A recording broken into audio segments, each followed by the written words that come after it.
Good morning, good afternoon, good evening, everyone. My name is Jordan Carter. I'm the Internet Governance and Policy Director here at ADA.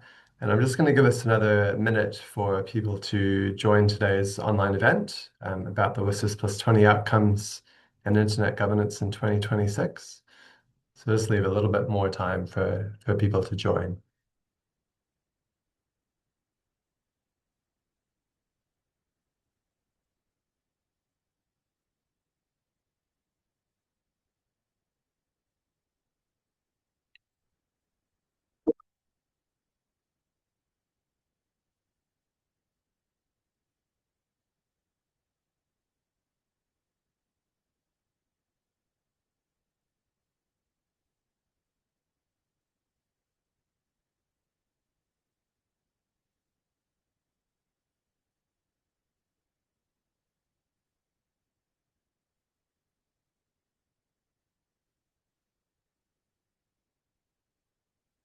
All right, we'll kick this off. Hello, everyone. I'm going to start by acknowledging the traditional custodians of country throughout Australia and their continuing connections to land, sea, and community. We pay our respect to elders past and present and extend that respect to all Aboriginal and Torres Strait Islander peoples here today. In the spirit of ADA's values and our commitment to reconciliation, I also acknowledge Aboriginal and Torres Strait Islander people's commitment and contributions over 60,000 or more years to innovation, connection, and technology that continue right through to this day. Thank you all for joining today's online panel event on WSIS+20 and Internet governance this year. It's a little bit of an experiment from us to dig into what happened in this global UN process last year from a range of different perspectives, from North America, from Latin America, from Australasia, and to try and tease out the implications for Australia. The panelists who will be forming the first part of this discussion have been asked to reflect on what happened during the WSIS+20 process and the outcomes of it from their point of view. We've got a range of different stakeholders in the panel.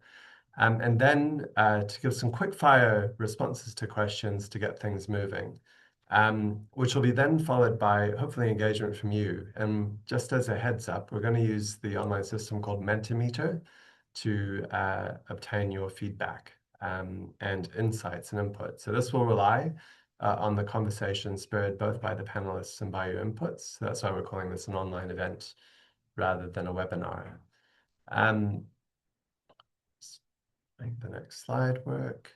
Our esteemed panel comes from a range of locations, as I said. Annalise Williams from ADA, Charles Noir from CIRA, which is the Canadian Internet Registration Authority based in Canada, Chris Buckridge, an internet governance expert based in Australia, Jacqueline Pigato from Data Privacy Brazil, joining us from Sao Paulo this morning, and William Lee from the Australian government, who was in fact a lead negotiator in the WSIS+20 review, spending rather more time than he might have liked in New York. And today we're going to focus on those topics, what the outcomes were from the review, what the salient internet governance items are that we need to be tackling as an internet community during this year, and actions for Australia. What follow-ups do we need to be making?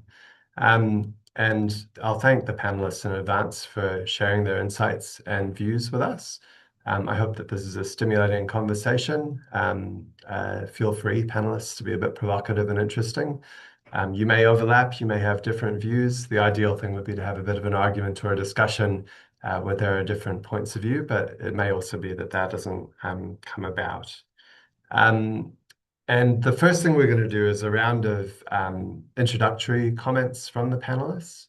I'll take the slides off while we do that because nobody wants to see slides. People want to see the people speaking. And I've asked all of the panelists to address sort of three questions. Was the WSIS+20 review outcome a good one? What were the strong points from your point of view? Were there any weak points or things you were disappointed about that came through from it? What do you wish or recommend Australian stakeholders should act on in the wake of the review? So where should be the focus for domestic follow-up here? And what else is on the agenda for internet governance in 2026? Sometimes this internet governance realm feels a bit like a series of set pieces that then roll on into yet another one. I'm sure that the ITU is going to get mentioned later in the discussion today. But it'd be really interesting to see what you think are the main things coming up today. I'm going to leave each of the panelists to introduce themselves briefly at the start of their remarks. They have a 4-minute time limit. I'll start making clicking noises or something if anyone gets too close to it.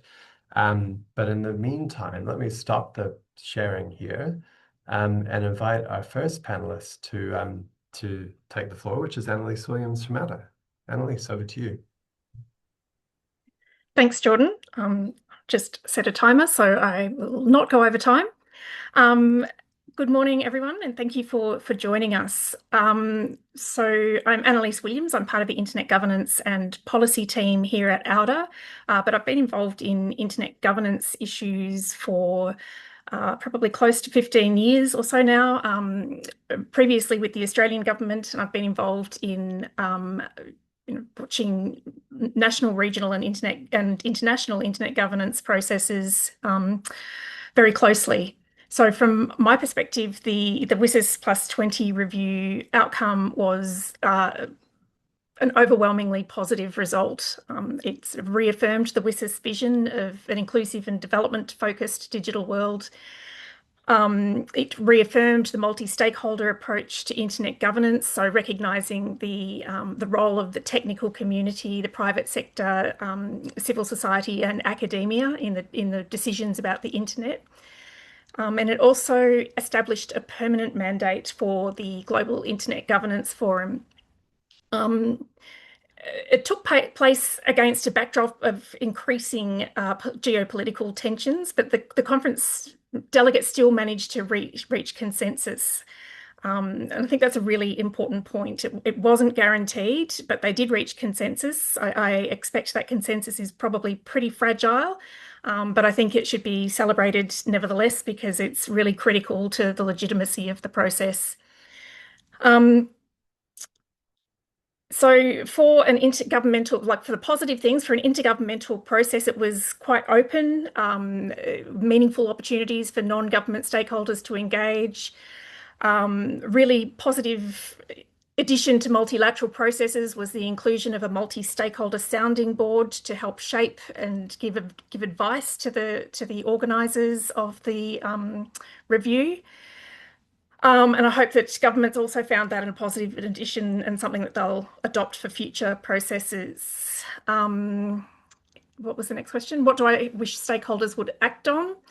I hope that they'll engage with the implementation of the WSIS outcomes. It's great to set lofty goals, but the implementation is really important, and that is something that is up to all of us. It's not just up to governments to deliver. There is a role for all of us.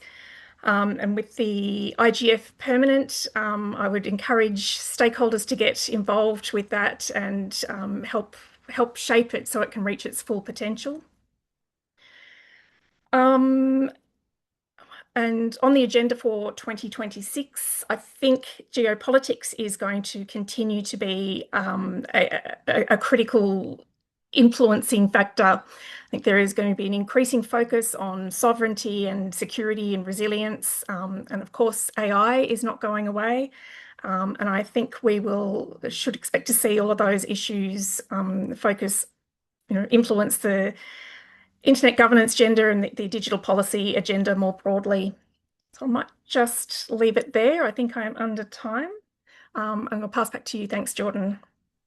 Thanks, Annalise. Yes, you're well under time. And to reiterate the interesting point about the fact that consensus was reached.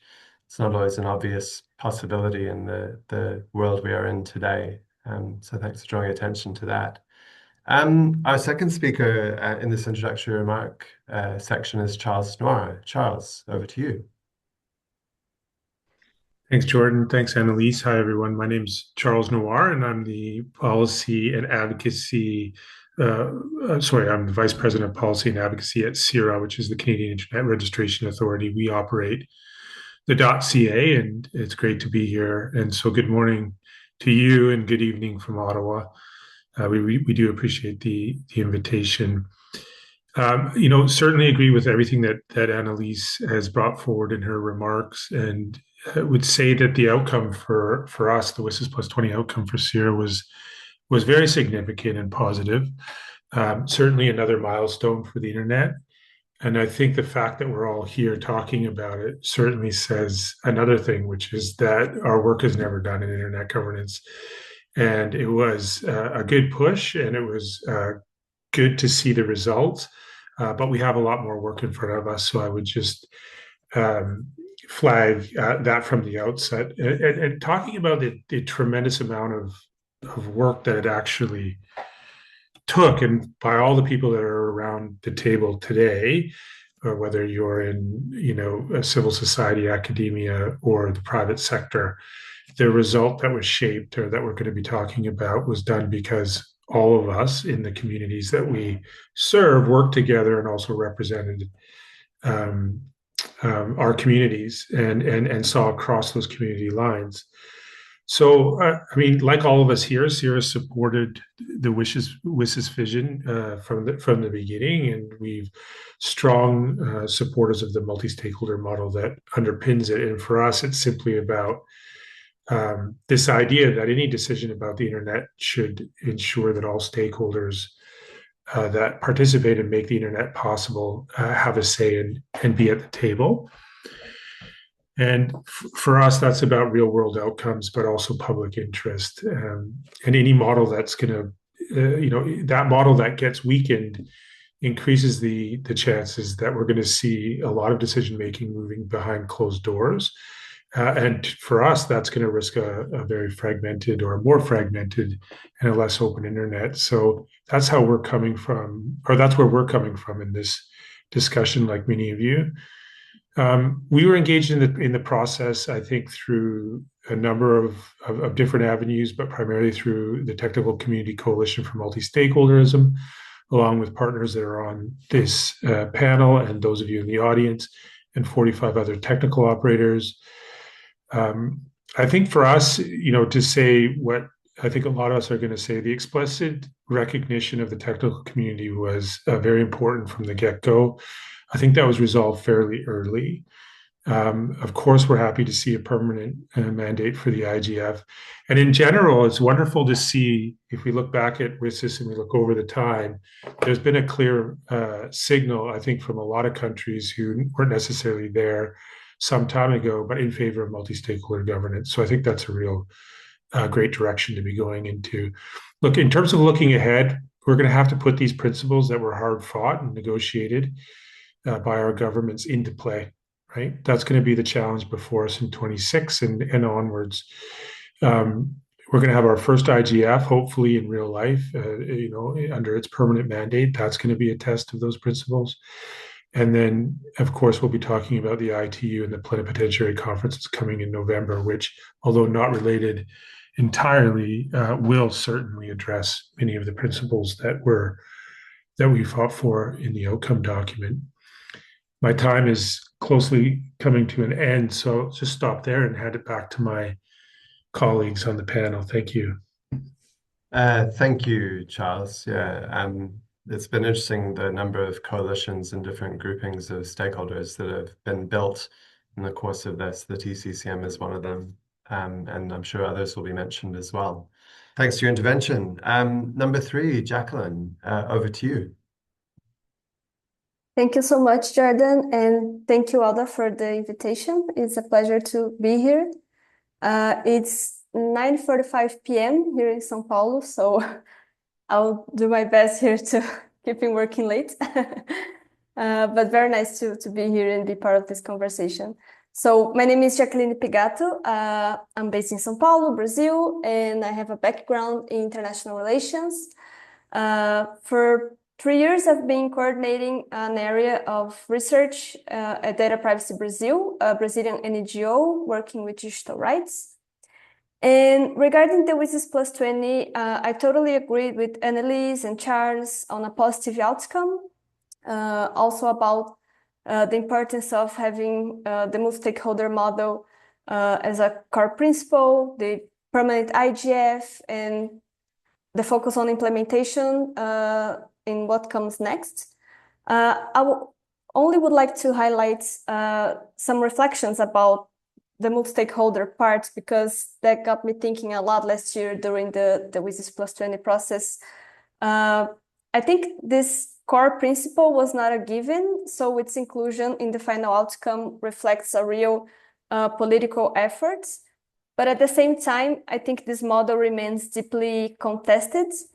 There is some distrust, not only from governments, but also within civil society about the kind of openings the multi-stakeholderism can create for private sector influence, especially from large tech companies.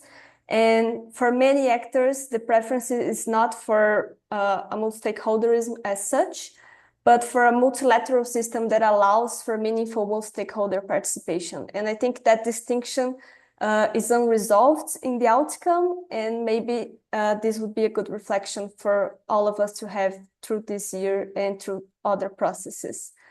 In terms of what stakeholders can act on after the review, I would say two things. One priority is to push for real implementation of the Net Mundial +10 guidelines.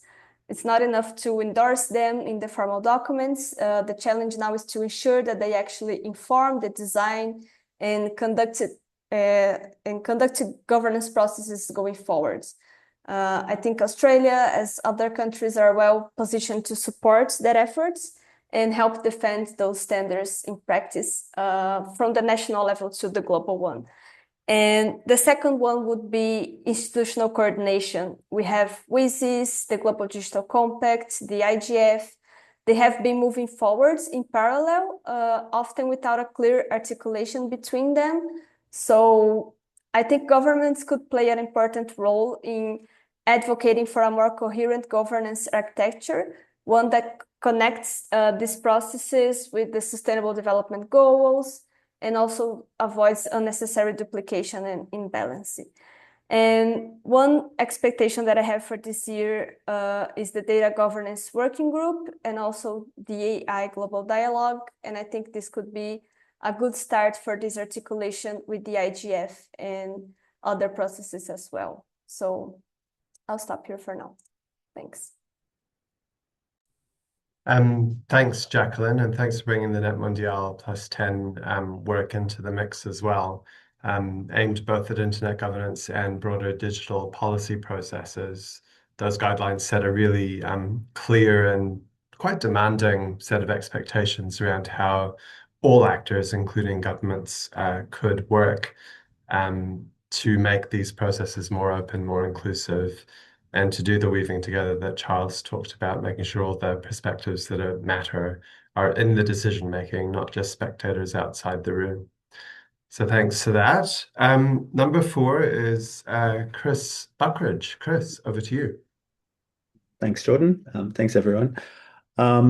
Yeah, great to be here, and I'm sure I'm going to repeat a bit of what's been said, but I'll try and steer clear of that. My name's Chris Buckridge. I'm speaking here just sort of as, well, essentially at this point, an independent sort of advisor, consultant, etc., in this space, but also obviously a board member at ICANN, so a technical organization, very engaged in this process, and was also a member of the informal multi-stakeholder sounding board that was established by the WSIS+20 co-facilitators last year. So with some thoughts on how that went. I agree, I think, with everyone, what everyone said in terms of it being a positive outcome. I think importantly, positive outcome in terms of, in the context of what WSIS itself is and can do, and in terms of the broader landscape. I think it's a WSIS, and WSIS review is obviously a very high level discussion. I think it's sort of, there can be a bit of disconnect from the sort of work on the ground to actually achieve that sort of human-centered information society that we're looking at and building towards. But I think there is still the possibility for this kind of event, particularly to sort of steer the car off the road and into a ditch. And I think it didn't do that. And I think that's really important and a good outcome. And I think that was a very significant framing for the WSIS+10, which happened about 10 years ago, and where it didn't really do a huge amount of new, but it didn't make any significant changes. It allowed the processes to keep going, to keep evolving. I think what's notable about the WSIS+20 is that there was a general consensus of that's not going to cut it this time. We do need to, yes, keep things running. We need to sort of support the structures and the processes that are there, that are working. But we also need to bring something new to the table here. There is a perception within the UN, but also I think without the UN and in the broader community of we need to step up and get a little bit more serious about some of these digital governance discussions about what we're doing there. And I think it delivered in that sense. I think where it delivered was things like making the IGF permanent, things like innovating with the process, such as with the multi-stakeholder sounding board, and really trying to live that multi-stakeholder principle rather than just pay lip service to it. And I think it achieved that. I think Annalise referenced that before. I think also really starting to engage with some of the more challenging questions like funding. And I'm talking here about funding for the IGF, where there is a process going on, but also more broadly funding for digital development, which I think is something that has been discussed and sort of attempted to be engaged with from the outset of WSIS 20 years ago, but has been a real, I think, point where there hasn't been a satisfactory outcome. And so there was a sort of real sense of, okay, we're going to set some processes in motion here. I think there's an UNGUS task force looking at digital development. There is an ask on the Secretary General to come back with suggestions about IGF funding. So I think that was good to see. In terms of the landscape, and Annalise highlighted this, so I won't go too much into it, but I mean, we are at a point where the legitimacy and the efficacy of the UN itself is under far more scrutiny and in perhaps far more jeopardy than it has been at any point in the WSIS lifespan, those 20 years. So it's wonderful that we have, for instance, the IGF now a permanent institutional structure in the UN, but we need the UN itself to be a vibrant and viable institution for that to mean a lot. I need to stop there. I think I have more to say, but I think I can answer them in your questions later on, Jordan. So thanks very much. Thanks very much, Chris. Yeah, that sort of overarching bigger picture UN system statement of where it's at is a helpful thing to bring into the mix, as well as the funding question, not just for the institutions, but also to support people's engagement and participation, especially from underserved or under-participating regions. So thank you. And number 5, introductory remarks, is William Lee from the department. Will, over to you. Thanks, Jordan, and thanks very much to Alda for convening this meeting, to my fellow panelists, and also to everyone in Australia's internet community who contributed to the WSIS+20 outcome. As you mentioned, my name is William Lee. I'm the Assistant Director for Internet Governance at the Department of Infrastructure, Transport, Regional Development, Communications and the Arts, and I was also Australia's lead negotiator in this WSIS+20 process in New York. Look, I think it's unsurprising that I agree with many of the things that our other panelists have said. Ultimately, the WSIS+20 review outcome was a really good one. It was really unclear at the start of last year where the outcome was going to go, and therefore what the outcome that might be achieved would have been. And I think where we landed in New York in December was a really strong recognition of both multi-stakeholder internet governance, but also of the WSIS architecture as a whole, as that foundational UN digital development framework. And that was a really important piece to land. As others have mentioned, a permanent internet governance forum, a really good recognition at the role that the multi-stakeholder community is playing in supporting the development of the internet, supporting things like universal and meaningful connectivity, supporting things like closing the gender divide, closing gaps for regional and remote communities. It was great to see recognition of youth as a distinct stakeholder group alongside the technical community.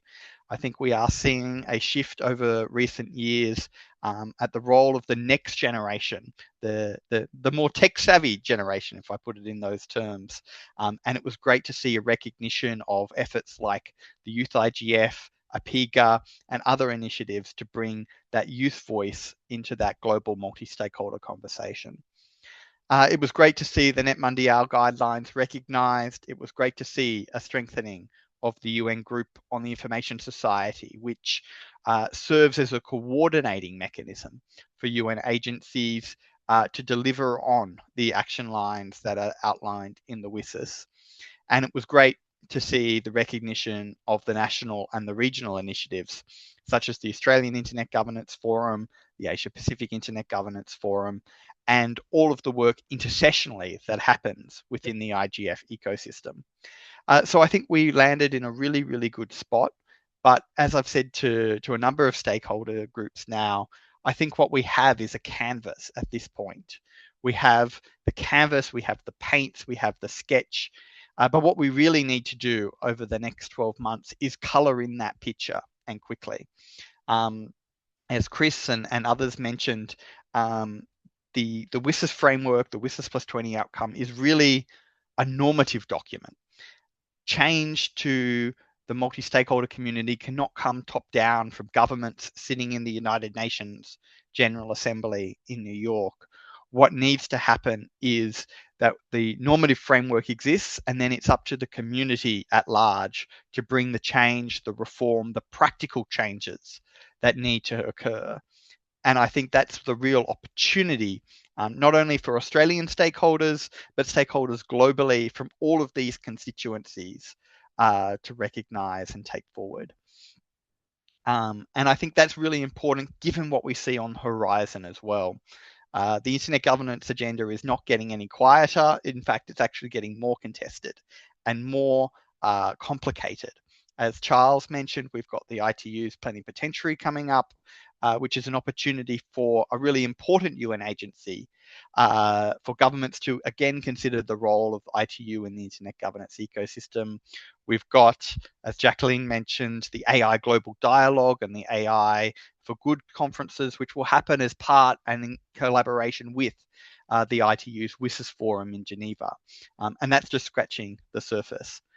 So there's many things on the horizon, and I think I'd leave with the message that WSIS+20 was a good outcome, a really good point in time outcome, but also a framework and a toolkit for the community over the course of this year.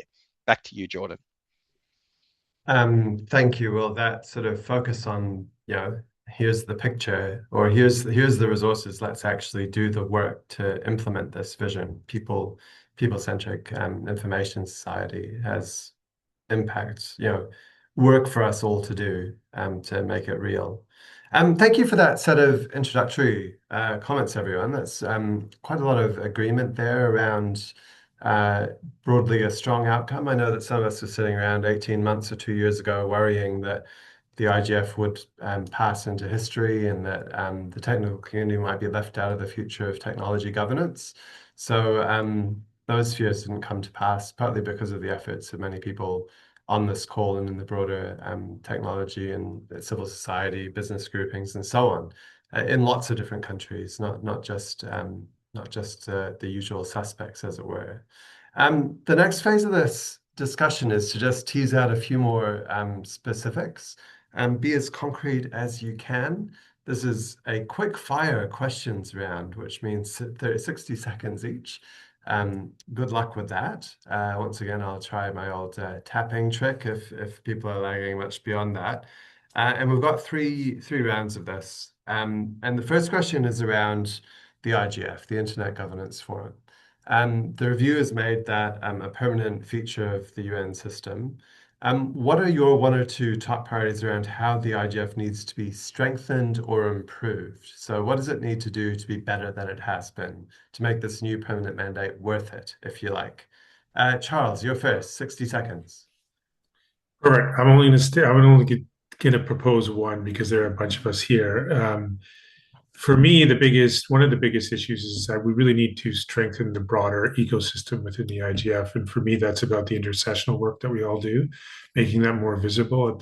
whether we're doing work at the national, regional, or at the youth IGF, for example. So just say that I was quite moved in Riyadh at the IGF there on the last day. The last session was about the NRIs and hearing from folks that are working and struggling across the globe to get those going. In Canada, we're very privileged to be able to have an IGF on a regular basis, or Canadian IGF. So I think we need to do a lot more work about understanding what's happening in communities and bringing that up to the IGF. That needs to be strengthened. Thank you. So drawing up from the grassroots into this global framework. Next is Jacqueline. What's your strength in the IGF priority? Thanks, Jordan, and thanks, Charles, for bringing the NRIs. I think that's a very important priority as well. But I think one of the main challenges for the IGF would also be to achieve more concrete outcomes, a greater continuity, the strong articulation with the other digital governance processes within the UN system, while preserving its multi-stakeholder spirit.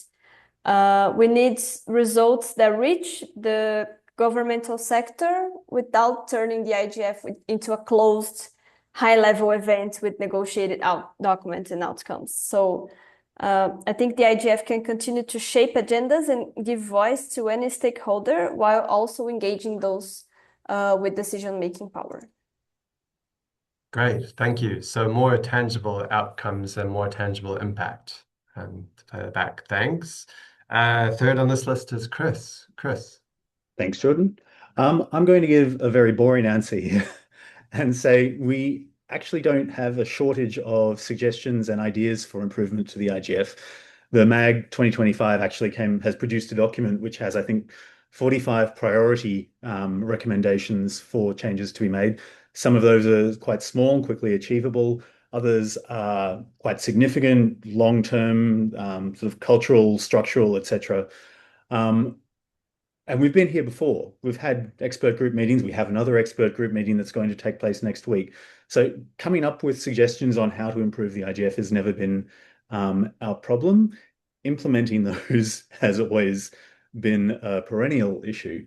So I think the priority really needs to be for the new MAG coming in and sort of looking at this particularly first cycle after being made permanent is to get some processes in place for actually implementing changes and making these suggestions for improvement a reality. Thanks, Chris. And just as a bit of hat disclosing, I'm one of the members of that incoming MAG, so I feel that keenly. I lost you a bit at 25 priorities. That sounds like an action list, not a priority list, but I look forward to engaging with that in this new There were hat. 80 in total, so it's significantly reduced. Oh, hooray! Yeah. Only 25. Sorry, I don't mean to be facetious about it, but it's a tricky job.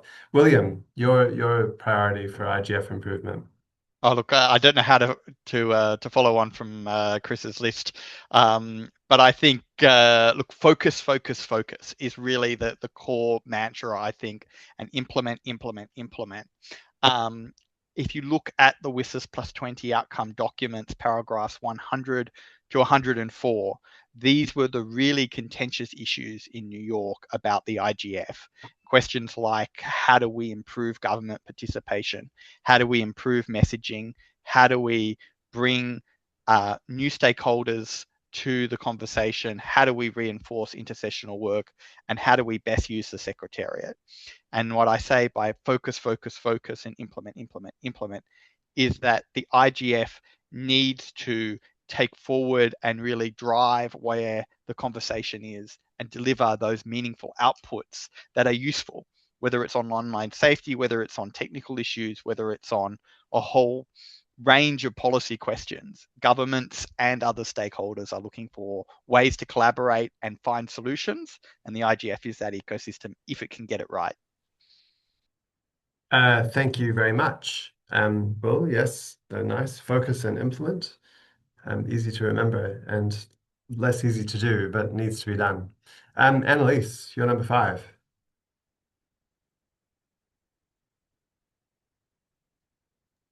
Thanks, Jordan. I don't think I have anything earth-shattering to add, and particularly after Chris and Will.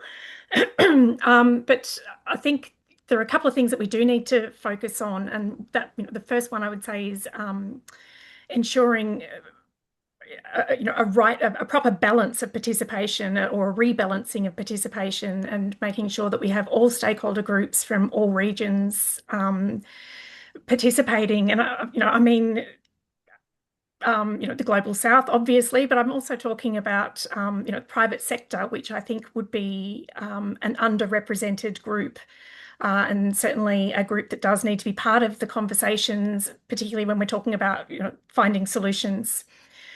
And Jacqueline touched on the improving the outputs. So we do, lots of good ideas sort of emerge from the discussions or are generated at these IGFs, but we do need to it's great if you were there and participated in the discussion, but if you weren't, or if you want to look back on sessions that you weren't in, we need to get better about having useful outputs that are actionable by policymakers and other decision makers. Annalise, you're out of time, I'm afraid. You've had your minute. Yep, So that's all. The other thing I was going to say is the sustainable funding. We can't rely on governments alone. So the rest of us who benefit from this need to get creative about putting forward ideas. Thank you. There's a little bit of a thread there, but about drawing the insights and expertise right from the grassroots and from a more broadly based and balanced participation, and really making sure those go into useful outcomes that then get transmitted into the appropriate policy processes. So it's really about turning this IGF system into a useful representative shaper of policy outcomes. I think is one way to try to group together the 5 sets of suggestions you've made. So thank you for that. Let's go straight into quickfire number 2. What among the WSIS review's outcomes will make the biggest impact in driving progress towards this very high level vision of a people-centered information society? So what is a concrete thing you've seen anywhere in this document that you think is the most important for making the biggest impact? And we'll start with you, Jacqueline. I think I can highlight 2 things among the outcomes. The emphasis on human rights and the need for metrics and follow-ups. So to move from commitment to impact, we need to make human rights measurable, and metrics should not only measure progress, but also expose risks and inequalities. So for instance, whether harms such as discrimination, surveillance abuses, or restrictions to freedom of expression are being systematically monitored and addressed. Nice. Thank you very much. I'm not going to paraphrase this round to save us a bit of time. Chris, you're next. Biggest impact. Biggest impact. Look, obviously the IGF being made permanent. That's huge. No, I'll steer away from that.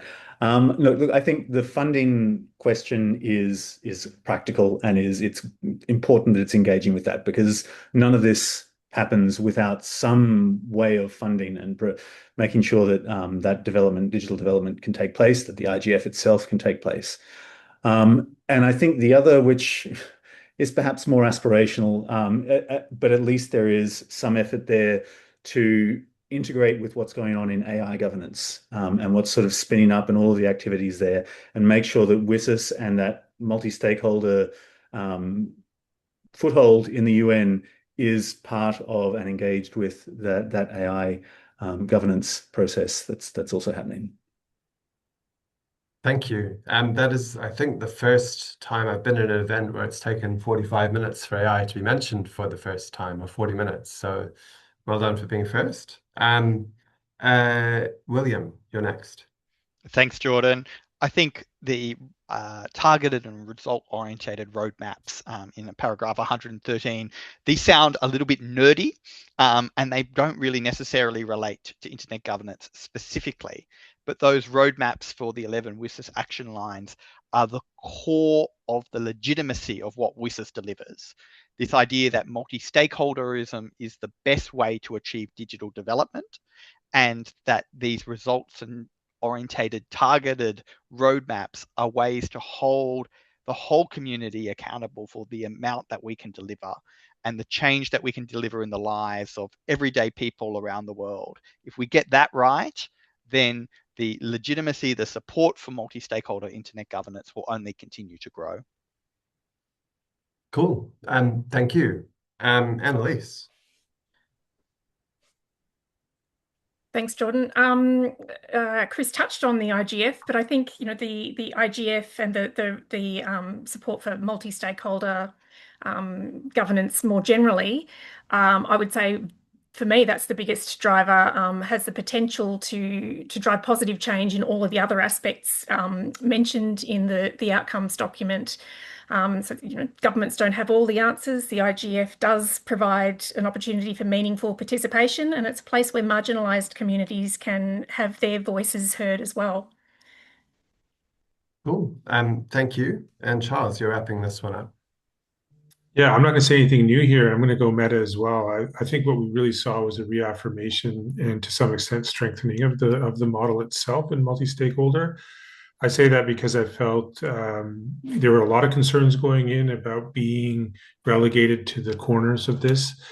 And I can say working with our government, with the Australian government, working across aisles, I really felt that we saw multi-stakeholder in action, at least certainly from the technical community aspect. Thank you. Cool, thank you. So one thread that came through those responses is the need for clarity in what you're trying to achieve and then resources to drive it in the 11 action lines of the WSIS framework, which those of us focused on the governance system have had a bit less attention. And then there's this idea that by building a governance structure that really does incorporate the perspectives of all of the relevant stakeholders, you will drive towards better outcomes across this whole system. So those are the two sort of threads I picked out of those responses. Thank you. Last quick round, and then we're going to be getting into the audience engagement. So thank you for sticking with us, everyone who's been on so far. Your chances to chuck ideas at us will be coming.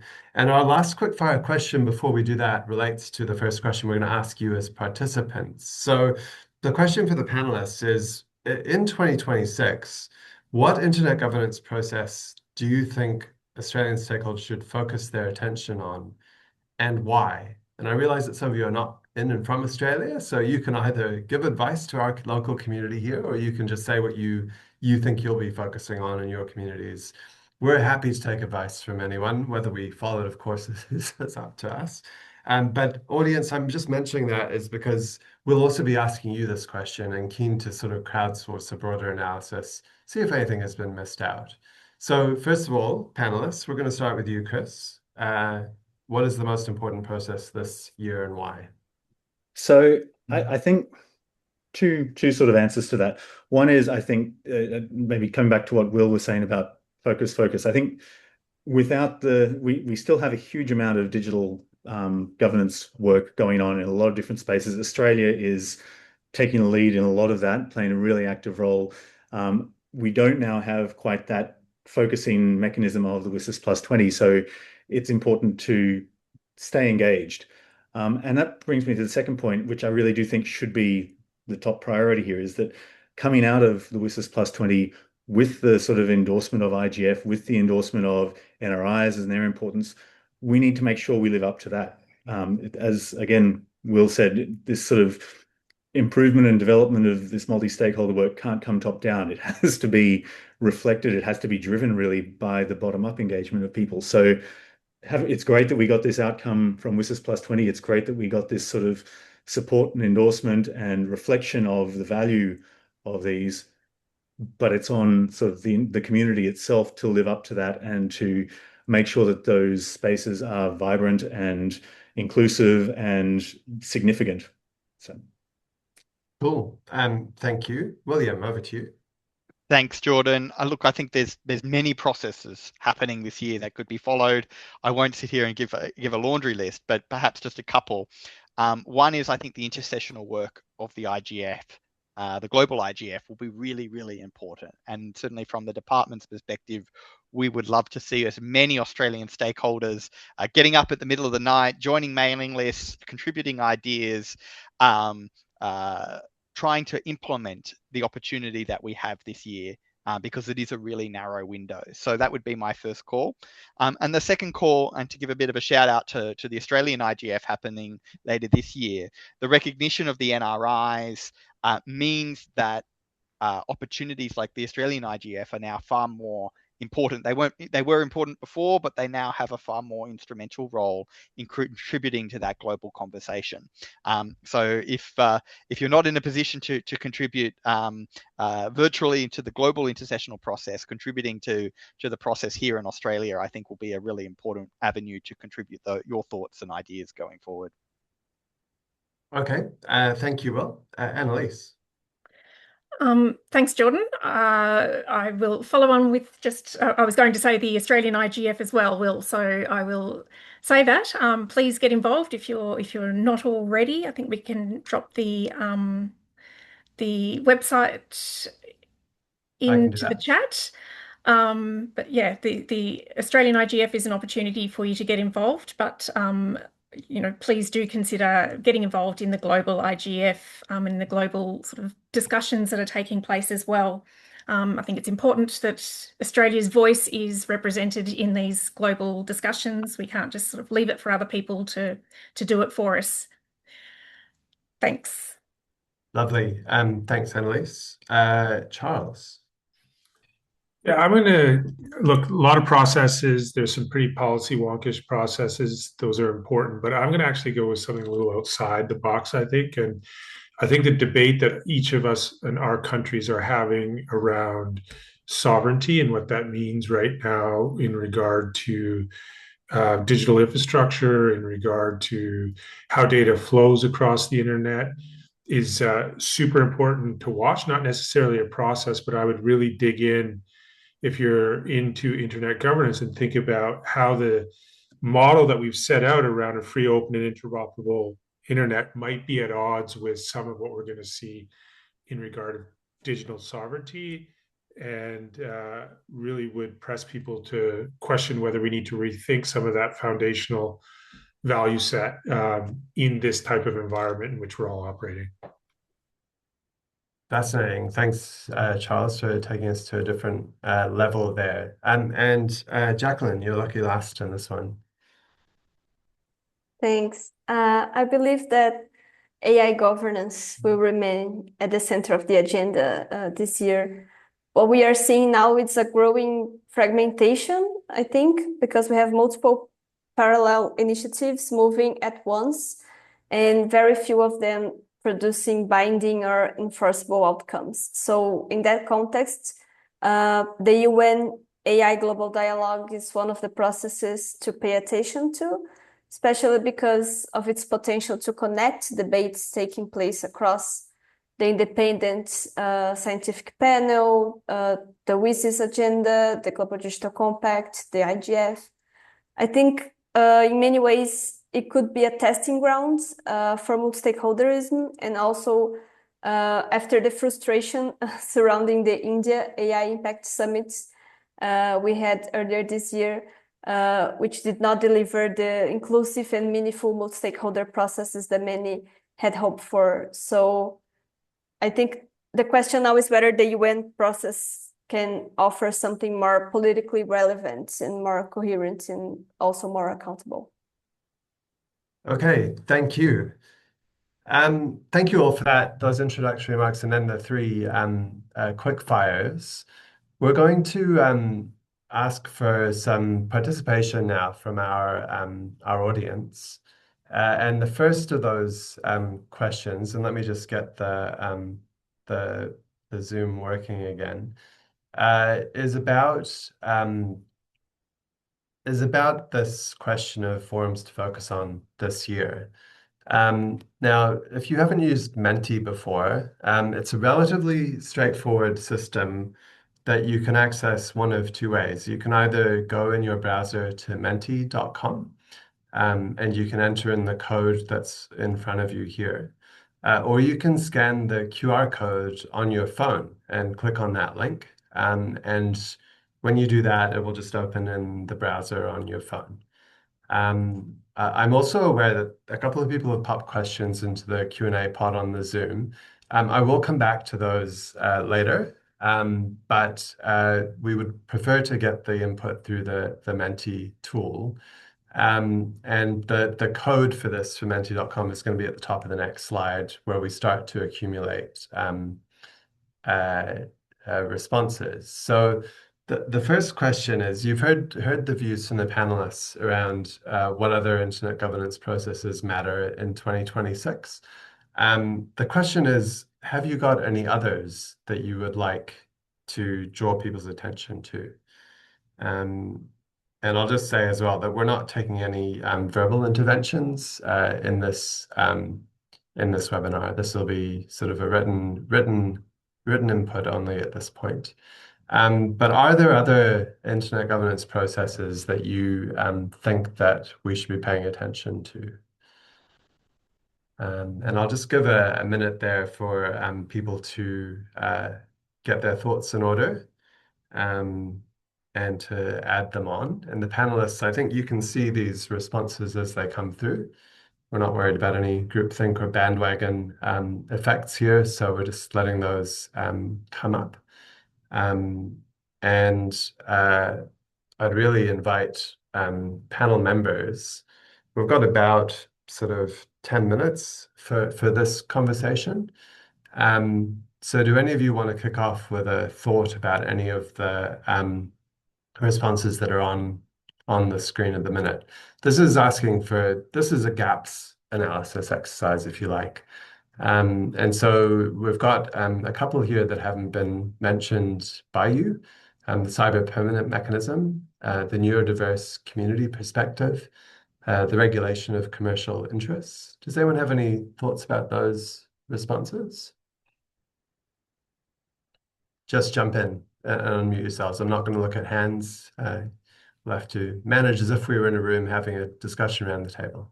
Charles, you've unmuted. Yeah, I'll just jump in. Yeah, I'll just jump in terms of, I think this is an issue that we see really coming to light is there's a discussion on, or there's a mention of age restriction, there's a mention of governance and AI, regulation of commercial interests. I think across all of that, increasingly states are really showing a willingness, and if not, some ambition around how they are looking to address content issues online.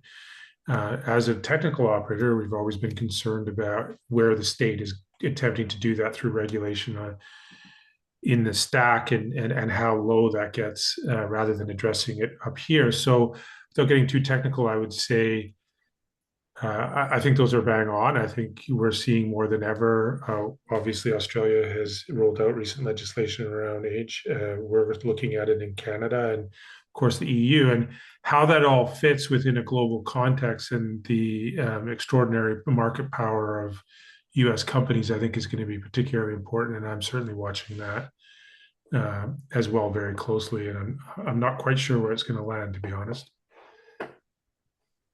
Cool. Thank you, Charles. Does anyone else have any thoughts about this? The cyber stuff has been mentioned a couple of times here. The ITU Planetpod has made an appearance. Connecting community and social sector work with the IGF. So that these are some other forums that didn't make it into the list that the panelists shared. Does anyone have any responses on any of those? Just while you think about it, signal that you're interested by unmuting, and then I'll say your name. But the next question is going to be open questions to the panelists. So if you have something that isn't about trying to identify another IG process, don't worry, because there'll be the chance for any question about any topic of this to come up. And that's, I'll read the couple of questions that came in the QA pod to start with. But I see Jacqueline and then Will. Jacqueline. Thanks, Jordan. I'm just going to add something to what Charles was saying about age restrictions and AI governance processes. Here in Brazil, we just approved a law regarding security of children and adolescents online. So we are discussing a lot about how to do the age verification online. This is now a competence for the National Agency of Data Protection here in Brazil. This is a big issue here, and I see that several countries are also debating this, and I think this could be a starting point for some kind of consensus around AI governance as well. So how children and adolescents are dealing in using AI systems. I think the global dialogue, for instance, they are still discussing how it's going to be structured in terms of procedures, but also clusters of themes that should be discussed. And I think since AI is very broad and we could talk about anything, this kind of topic like age restrictions and platforms could be a starting point for some consensus around, and probably I hope to have some binding outcomes at the end of the process. Thank you for that. It's interesting to think about sort of binding outcomes coming out of these processes. So that will be an interesting thing to see as it develops. And of course, the risk with AI is because it is everywhere, we'll fail to focus on any particular aspect of it, of course. Will, you had your mic off before. Do you have anything to sort of reflect on what's come up so far on the screen? Look, just a brief reflection, Jordan, which is just to point out I guess the diversity of processes that are on the screen, the sheer number of issues that are now percolating across the world, across jurisdictions, domestically, that have internet governance touch points. And I think this really underscores kind of the age we are at the moment, really grappling with some of these really complicated policy challenges. And this is where I think there's an opportunity for communities of experts to contribute, to be able to join the dots and to make this all make sense in a way that works for not only for governments, but also for businesses, for technical operators, but also for individual citizens. So just simply to acknowledge that there is so many different processes that are popping up that have internet governance touch points over the coming years. Great. Thanks, Will. And Annalise, you've got a thought or two? Yes, just briefly on the point there about the ITU Plenipot, which is the ITU Plenipotentiary Conference, which is the highest sort of policy making body in the ITU, and sort of that has historically been a forum for debating the appropriate role of governments and the multi-stakeholder governance arrangements, and I'm sure it will be yet another opportunity to revisit all those historical debates. But I also wanted to flag there is in June, I think it is, the World Telecommunications Policy Forum, which is also one to watch. It'll be, I guess, that's sort of our first opportunity to see how strong that consensus is. It doesn't make binding decisions, but it makes, publishes sort of opinions, I think they call them, and they can feed into the plenipotentiary conference as well. And I think it is important to note, just I don't think we've said it before, like there is a lot of discussion about that multilateral government, UN, the role there. The governments that support that don't do so just because they want to be in control. They support it because often it's developing countries and they trust the ITU. They trust the ITU to sort of help them solve these difficult challenges that we're all facing, and they sort of trust the ITU certainly more than they trust, US tech companies to help them solve those problems. So I just wanted to make sure that we were noting that. Thanks, Jordan. Okay. Thanks, Annalise. And we're going to chew along into the next question, but thank you for the suggestion. Something I could have mentioned at the start is that we're going to write a bit of a follow-up note, an email, with a bit of a distillation of the discussion and share that back with attendees after the event, probably early next week. So we'll be sort of capturing all the things that come through in the Mentee. So even if your point hasn't been discussed, it will get sort of into the hopper of a written synthesis afterwards. Now, the next slide is questions from you. Questions And because of the kind of discussion this is, comments will be entertained as questions as well. So you might have something you want to say about the topics, dear participants. Please feel welcome to do so. We've got about 20 minutes for this. If we take that long, if we run out of energy, we'll go to our closing remarks. I will just read out one question that came through earlier in the Q&A pod, following on from Charles's comments, which were maybe about 10 minutes ago. Holly was inviting people to discuss the relation between national and global governance processes, following on from the EU, the Australian e-safety legislation, and most recently US federal decisions finding platforms liable for harms they do, or maybe edging in that direction. Does anyone want to make any comments about those linkages between domestic legislation and global processes? Does anyone have any takers for that? Did you not have to be? Charles, yeah? Yeah, I'll just say, when I first got involved in this world in internet governance in about 2017, from the perspective that we're all sitting around talking today. It was my first ICANN meeting, and into that, working for the Canadian government. So, I'll just share perspectives of a former bureaucrat.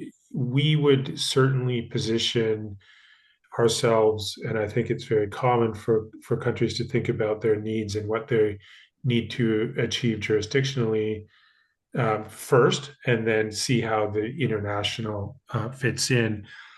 The way that the world's working today and the pressures that are rising and the use of economic tools like trade, et cetera, to pressure countries from the outside in, I think is stronger than ever. And I would suspect that we're going to see more of that over the next few years. So I would be interested to understand certainly how we're looking at that, and how our government's working in that type of context. And certainly looking forward to bringing our views as a technical operator to the table for their consideration. So I think there's been to sum it up in a kind of a wonky way, I think there's been a kind of an upending of what has traditionally guided a lot of countries, rather than being domestic first and then focus internationally. I'm not sure you can make a very strong case for that. Anyways, not as strong as you could prior to the last couple administrations. Cool. Thank you. And just thank you to participants who are popping their thoughts in the, I should have really said questions or comments into the Menti. Panelists will give you all the opportunity to riff on any or all of these, but Chris is ready to have a say. So Chris, over to you. Cool. Thanks, Jordan.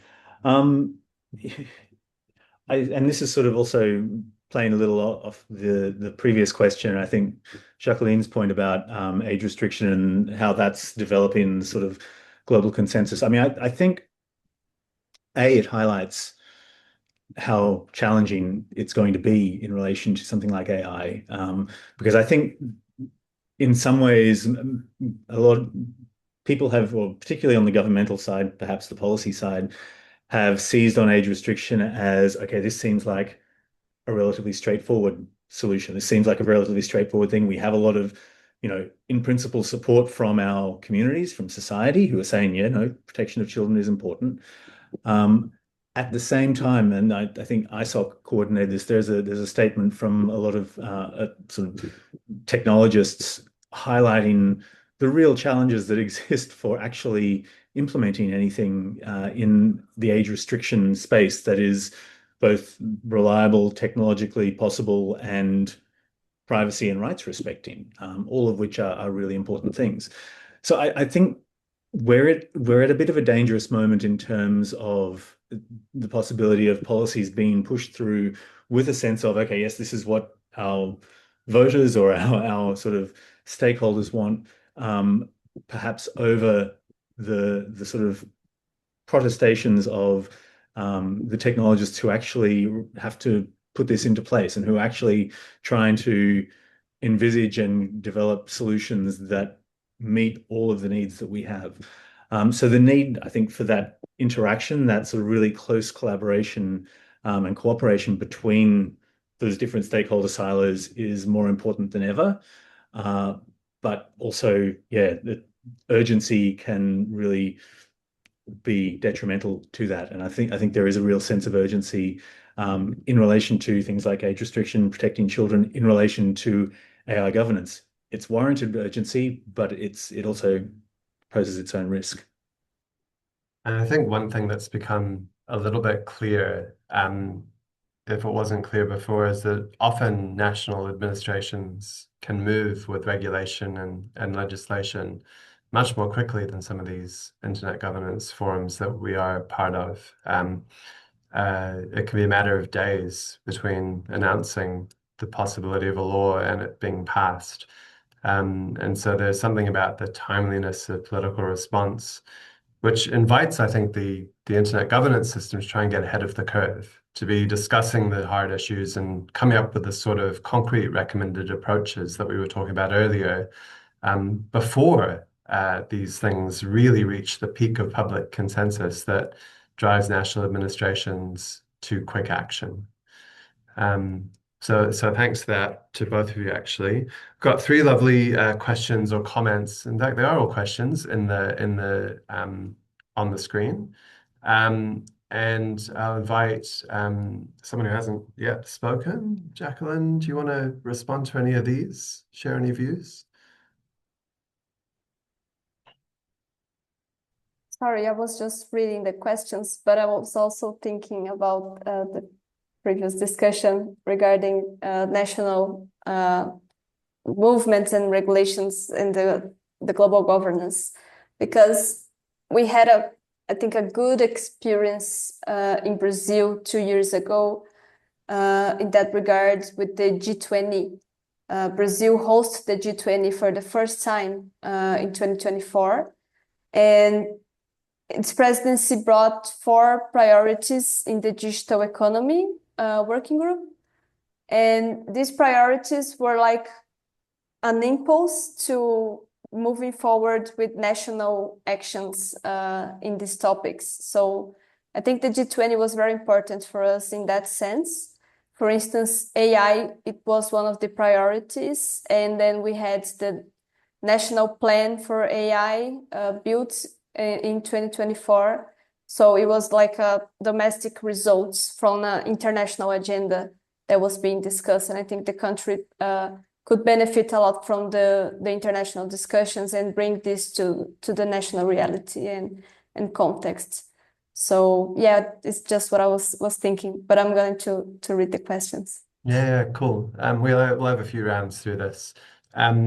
That's nice, sort of a global system, sort of creating a bit of an imperative to encourage people to come up with a plan on an issue and then seeing how the national response flows. It's a nice model. It's a bit of an agenda setting function through the IG forums at the global level. I'm going to pick on Annalise next. Do you have any sort of thoughts about any of the questions that are on the screen in front of us?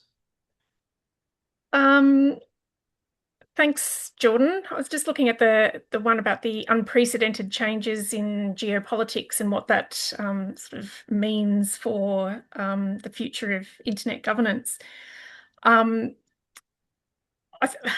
My strong personal view is that it makes, you look around, it looks like governments are, disagreeing on everything.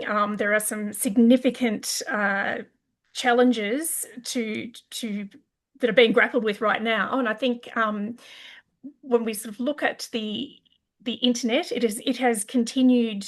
There's never been a global outage of the internet. It has continued throughout wars, throughout natural disasters, throughout all kinds of conflict, and that is sort of down to this multi-stakeholder, the distributed nature of the internet itself, but also the distributed nature of the governance organizations. It's not one organization in charge of everything and flicking off its neighbors or its opponents' connectivity.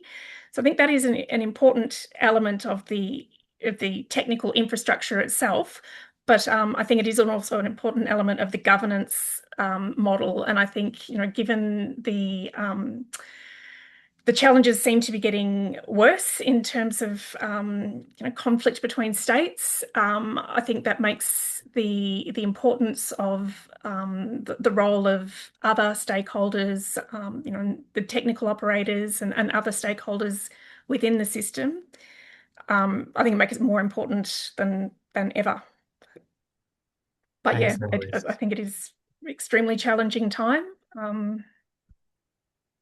I think like it's sort of this is not quite popping on a random panelist hat, but the governance structure that we've got emerged in a very different geopolitical era, and so there's no a priori reason to think that the governance we've got works in an era of very different geopolitics. It will only work if we make it, and a lot of the ways to make it work have been talked about today in terms of broadening participation, in terms of providing the resources to make sure that people can effectively participate, and by sharpening up the outcomes from these forums so that people feel they're actually worth participating in and sharing views in.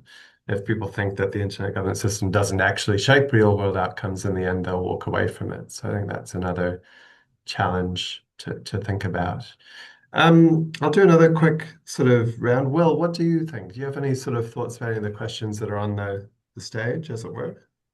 Thanks, Jordan, and some really, really good questions and some really good thought-provoking insights from my fellow panelists. I think on the first question around geopolitics, the internet's kind of core purpose is really to connect people together. And I don't think, no matter the geopolitical outcome, that core purpose goes away. As people, we like to be connected. We like to be connected to information. We like to be connected to systems. Drawing a little bit on that third question there around AI, we like to be connected to the opportunities that technology brings. So I think the internet has a real stabilizing balance within that geopolitical context. Look, is it going to get more challenging? Absolutely, as the geopolitical environment changes. But I think we have the opportunity, if we can continue to show the value that the multi-stakeholder internet governance system is delivering, not only for governments, but also for citizens within countries, for businesses, for economic development, for prosperity. The internet governance ecosystem has that real opportunity to be, in some ways, insulated for some of the geopolitical challenges that are going on at the moment, and are no doubt likely to go on into the future. I think that also plays in a domestic context as well. The more the ecosystem as a whole can offer solutions to the real practical policy problems that governments are facing, the less likely it is that governments are going to feel that they need to take actions in a way that may be considered rash, or may be considered abrupt, or maybe confined to their national jurisdiction. These policy problems are not hypothetical, they're real. They reflect the concerns of communities in the jurisdictions that are considering different controls. And the more that the internet governance ecosystem as a whole can offer solutions, the less likely it is that we see an increasing fracturing of the global internet environment. I think on AI, AI is in many respects an application that the internet is built on. So I think, certainly from my perspective as an internet governance expert, what we want to see from AI governance is that it continues to support that multi-stakeholder model that the internet governance community has built, and doesn't bleed into how the internet itself as a core architecture operates. In terms of what different communities can do, I think we talk about grassroots, we talk about bottom up, we talk about community. They are, in a sense, nebulous terms, because I think it's up to individuals to come together with other like-minded individuals to drive those outcomes. I can't point to a list of people, but I know everyone on this call and many others have a perspective and want to contribute. And just briefly on internet shutdowns, and I haven't read the questions in detail. There was some language considered both in the Global Digital Compact last year and in the WSIS+20 around internet shutdowns. Australia put out a non-paper as part of our WSIS+20 preparations last year. And one of the reasons we recognised in that is that internet shutdowns are a policy response to a policy concern. And so if we want internet shutdown, the frequency of internet shutdowns to reduce, the reality is we have to look at what the policy concern is driving those internet shutdowns and find ways to solve the underlying root causes of some of those concerns. I'll pause there. Thanks very much, Jordan. Great. Thanks, Will. I was just trying to look at the outcomes document here in the WSIS to see if there was I could find any reference to shutdowns, but I have failed in that mission. Look, we're coming close to the wrap-up point, but I'll just offer if any one or two of you would like to make any other responses to the questions. Charles, I see you've unmuted. Yeah, I just would say I was looking at all of them and thinking about the role that ICANN plays. I think is really important in response to some of this. And what I mean by that is ultimately how the critical resources of the internet are managed. So the domain name system, the numbering, the protocol parameters, the really fundamental plumbing aspects, I think is a really strong example of a multi-stakeholder framework that works. Is it perfect by any stretch? No.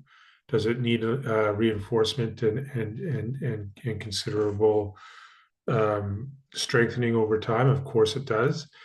But I think there's a really strong model there that for example, if we looked at what was happening in the Ukraine-Russia war and the conflict there, some proponents in the world wanted to see the .ru removed from the root zone. ICANN resisted, not because they agree with the positions being taken in the war. They did so because they ICANN itself has a strong commitment to keeping people online. And so that, in a way, to me, shows some optimism. And I think we need to really look at how those critical internet resources are administered and managed today under the multi-stakeholder model. And I think ICANN can take a lot of credit for that. And I see that in some of these questions, whether we're talking about alignment, whether we're talking about geopolitics or shutdowns, there is some insulation there. We have to ensure that that insulation only grows, right, from governments being able to take direction unilaterally or in coordination with one another in ways that take people offline. Thanks, Charles. And Will found the quote from the WSIS+20 outcome, which he popped in the webinar chat, which I think everyone can see, around refraining from shutdowns. And yeah, like it also comes back to something Will said earlier, which is that we do have this thread of global communication that this internet infrastructure offers. And while that's only a small part of the WSIS outcome, it does provide an underlying infrastructure that we use for so many things these days, from the AI revolution right on down to daily wayfinding, shopping, banking, and so many other purposes. So it's a system worth protecting. Look, we're going to go into the closing round of comments now. You've each got about 90 seconds or so to make some closing remark. You want to reiterate something, make some other reflection. Thank you to you all for your excellent timekeeping as we've gone today. So let's stick with that for this closing round and wrap on time. Will, you're first. Closing thoughts. Great. Thanks, Jordan. Well, let me first thank everyone for their active participation in today's online event, and obviously to Alda and to my fellow panelists for what has been a great and really interesting discussion. I think WSIS+20 is an opportunity. I know that word gets really heavily used, perhaps overused, but it is an opportunity. Governments have laid the framework. We have said that this is something that shall continue for the next decade. There are many milestones, as we've heard, many other processes and events going on in the Econet governance ecosystem. But WSIS and its multi-stakeholder character is really the opportunity for everyone to shape what this looks like. It's the one process that doesn't involve government top-down negotiations in its implementation. It is driven by every single one of us, whether it's government, private sector, technical community, academia, civil society, and youth. And it is driven by us for what we want. We can get to the outcome in the next 10 years where we have closed digital divides, where everyone is connected, where we have a really robust governance and thriving ecosystem supported by as many resources as we want, or we might not. And really the only opportunity I can say is what path we land on in the next year, 18 months, 2 years, 10 years is going to be up to us. And I would really encourage everyone in the Australian community to find a way to get involved, not to simply ask questions, but to contribute ideas, drive forward and focus on delivery, focus on that implementation of the internet that you want to see. Thanks, Jordan. Thanks very much, Will. A nice clarion call to action there for everyone to play their part. Annalise, you're next. Closing remark. Thanks, Jordan. Yeah, I don't really know what to say, except I suppose this multi-stakeholder system is really precious, and we do need to all work together and lean into the problem solving and try and find some solutions. It's not perfect. In fact, it's very far from perfect, but it is better than leaving everything to governments or leaving everything to the private companies or leaving everything to the engineers. So I would encourage everyone to get involved. Don't think that that you can't make a difference, and don't think that somebody else will just look after it for us. We all need to take our commitment to it seriously.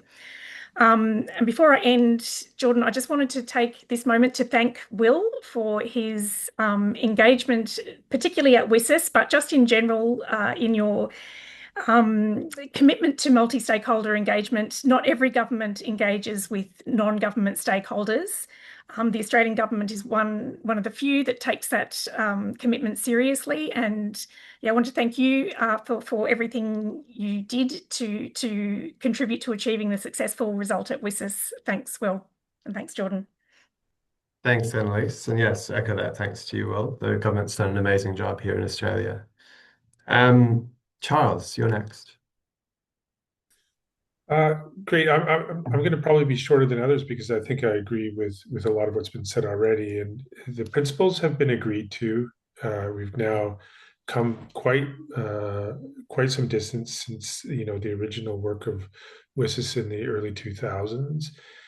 Those principles are refined and polished, and more is added. But what remains the same is the need for implementation. And Chris was getting to that at the beginning of his discussion, and I joked at the beginning about the work is never done, and it isn't. So finding a way to connect those principles to local environments, I think, is super important. And just another plug for the Internet Governance Forum that you may have in your country or in Australia. I know it's strong and running, but that's a great place to really just dig in and a small way to participate and really put pressure on folks to make sure that the messages and the discussions that are happening in those fora reach that big stage. It's not all about ministers and high-level discussants having a go at the microphone. I think we need to dial that back a bit, to be quite honest. More from folks working on the front lines. Thanks for the invitation. It's been great to be here. Thank you, Charles. Thank you for your contribution too. Jacqueline, over to you. Thanks, and thank you to my fellow panelists for this great conversation. I totally agree with the closing remarks of all of you.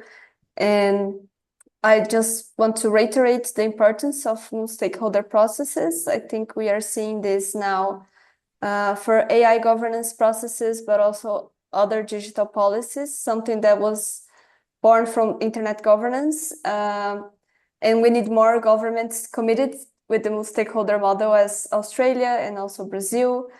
So just to reinforce that, and the need for concrete outcomes, and also connecting these outcomes with the local realities of these global governance principles, as Charles just said. So I think that's it, and thank you once again for the invitation. I was very glad to be part of this conversation. Thank you, Jacqueline, and thank you to you and to Charles for staying up so late for this conversation as well. We really appreciate it. Chris, lucky last. Yeah, I wish I had something more earth-shattering and original to say, but I think I agree with everyone that's spoken here. And I think that, look, there's an emerging theme, perhaps, that there is practical work to be done. I think we've had 20 years of the IGF being derided as a talking shop, which I think misrepresents the value of talking, which I think is really valuable, but I think also can sort of incline people to think, well, we get on webinars, we chat, and then the work gets done somewhere else by someone else. And it doesn't work like that. I mean, there really are opportunities to get in and do practical work in this space, whether it's at a national IGF, whether it's joining in regional like APR IGF, or in the global IGF itself. So I think I would just echo the call that I think all my other panelists made to get involved in a practical way. That's the only way this thing is going to work. But yeah, thank you very much for the chance to be here, and it was a real pleasure talking with everyone. Thank you, Chris. And it just remains for me to say on Ada's behalf, thank you all for taking the time, both panelists and participants. I hope you've had a good discussion, learned something you didn't know, and just heard some perspectives to get you thinking. Because in the end, for almost everyone in this internet governance realm, the participation is voluntary. It is what we make it. And so the challenge for all of us is to make the best of it and try and realize those outcomes that have been set out, turn these principles into action locally, and make sure our local perspectives are shared in the regional and global forums to make sure that the system works and we can keep progressing, keep the internet whole and working. And in these turbulent times, make sure there's at least some realm of consensus where we're getting things done together. So thank you very much. Have a lovely morning, afternoon, or evening, wherever you are. And that concludes this online panel event. Have a good day. Thank you, Jordan. Thanks, everyone. Thanks, everyone. Thanks, Jordan. Thank Thanks, you, Oda. Jordan. Bye. Thank you. Bye-bye.